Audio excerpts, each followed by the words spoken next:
Story time, y'all. Check this out. I come to y'all this morning to tell you a story about a man.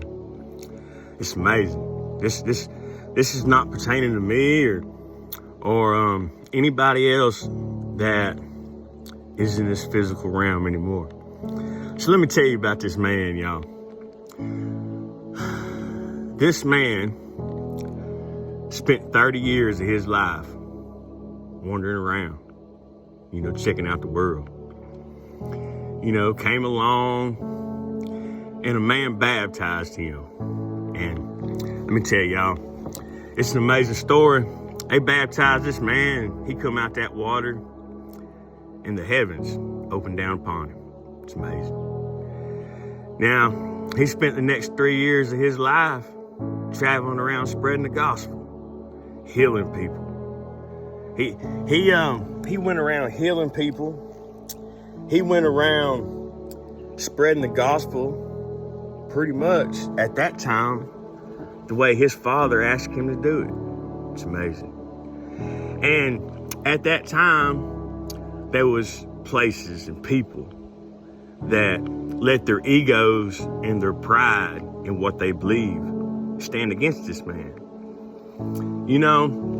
Here's the thing about it. This man did great works while he was here on earth. Sure did. He sure did. He healed the sick, sat with the sinners, led many to his Father. Saved a lot of souls. Taught about repenting. Taught about all these great things that the Father has for people that follow him. It was amazing. He traveled all over spreading this. And the whole time he was doing this, the ones that was supposedly the educators and of the time, you hear me? The ones that took in all the money, the ones that had social standing in this world. Well, they didn't too much care for it. And I understand. Pride's heck, ego's heck, But here's the thing, y'all. That this man kept on regardless of what they thought of him. He kept on. Yes, he did. He kept on traveling. He kept on healing people. And he even did things that went against their teaching. He healed people on Sunday, let his disciples eat when they wasn't supposed to. You do a lot of amazing things to stay alive when it comes down to true belief in what you follow. And this man, he followed his father. He followed his father. Now, as he traveled along, he made a lot of people happy. And they was all for him. They was all for him.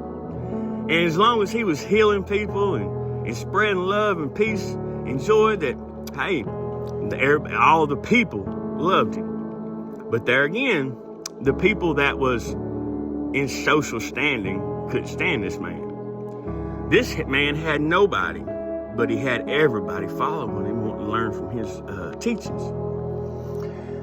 Fast forward a few years, these same people with the ego and the pride that their belief was right and nobody else was right, decided to have this man crucified. Now, with that being said, they crucified this man because they didn't believe what he believed. It's amazing.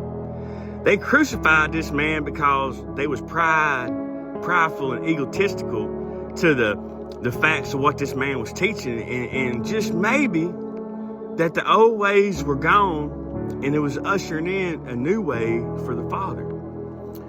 Now, once they captured this man, these other prideful people, they turned to other people against him. Even though he went around healing their family members and preaching love and peace and joy on the way to the cross, they threw stones at him, spit on him, made him think lesser. Now that man didn't make a sound. That man was a true soldier for the Lord. Let me tell y'all something. Pride's heck, but sometimes it's ushered in a new era, and that's who we follow today. Was that era? The same things happen today that happened back then.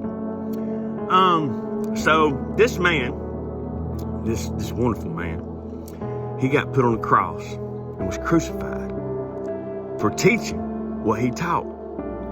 And at that time in the world, it was looked upon as false doctrine. It was looked upon as false teaching. It was looked upon that he was talking against God.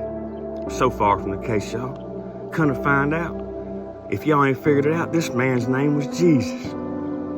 Now, I just want to bring this to some attention that is nowadays not sort of like it used to be in the old days, that we as a people are stuck in our ways, that we as a people are stuck in a way that just maybe there's a better way, or maybe the old ways like back then are no good no more, you know? Even though, hear me out, even though they crucified this man for teaching what everybody worships now, but back then it was considered false doctrine, false teaching. And the Lord come down in flesh. I'm a nobody. But the Lord come down in flesh to show a better way. Just a food for thought for the Lord this morning, that sometimes, like the Old Testament, we're in the age of grace, that things change. And sometimes they change overnight and sometimes they don't. But remember, in Jesus' time, they thought his teachings was wrong. And we worship this man today. He's my God. With that being said, I hope that this message blessed and give you a little understanding about what goes on in the world today. Because if you step outside of it, outside of everything, and you look into it, it looks pretty much like it was back then. You know, I don't teach nothing false. The word is the word, y'all. I just want to bring it to y'all's attention that church folks back then crucified Jesus because they didn't believe what he was saying. Now the world follows him. Just a little food for thought, y'all. Y'all have a blessed day.